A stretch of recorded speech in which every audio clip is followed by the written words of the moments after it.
আমরা অনেকেই প্রেসক্রিপশন দেখে বুঝতে পারি না ডক্টররা কি ওষুধ লিখেছে। এটা আমাদের একটা দৈনন্দিন বিড়ম্বনা। এই বিড়ম্বনার একটি সহজ সমাধান রেখেছে হোয়াটসঅ্যাপ। হোয়াটসঅ্যাপের ভিতর একটা ফিচার আছে যেখানে আপনি আপনার প্রেসক্রিপশন দিলে ওষুধের নাম লিখে দিবে। কিভাবে এটি সহজে করতে পারি চলুন দেখি। তো প্রথমে আমরা হোয়াটসঅ্যাপে আসলাম, এসে একটা নাম্বার সেন্ড করব। এই যে স্ক্রিনে যে নাম্বারটি দেখা যাচ্ছে এই নাম্বারটি আমরা সেন্ড করব। সেন্ড করার পরে নাম্বার উপর ট্যাপ করব এবং চ্যাট উইথ নাম্বারটি শো করছে ওইখানে ক্লিক করব। ওকে, এটা হলো অগাস্ট এআই, একটা হোয়াটসঅ্যাপের এআই ফিচার, এটা মূলত হেলথ রিলেটেড এআই।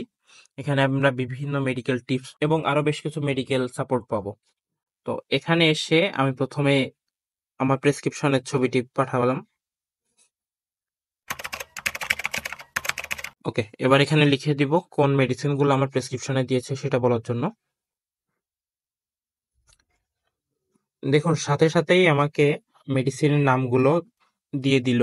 এখানে দেখা যাচ্ছে মেডিসিনের নামের পাশাপাশি মেডিসিনটা কি কাজে ব্যবহৃত হয় সেটাও লিখে দিয়েছে। খুবই খুবই হেল্পফুল একটা ফিচার হোয়াটসঅ্যাপের, আমাদের জন্য খুবই উপকারী। তো ভিডিওটা টাইমলাইনে শেয়ার করে রেখে দিবেন যাতে জরুরি মুহূর্তে সহজেই ভিডিওটা দেখে নিতে পারেন। আপনার বন্ধু বান্ধবেরও উপকার হয়, সেজন্য ভিডিওটা আপনার টাইমলাইনে তাদের সাথে শেয়ার করবেন।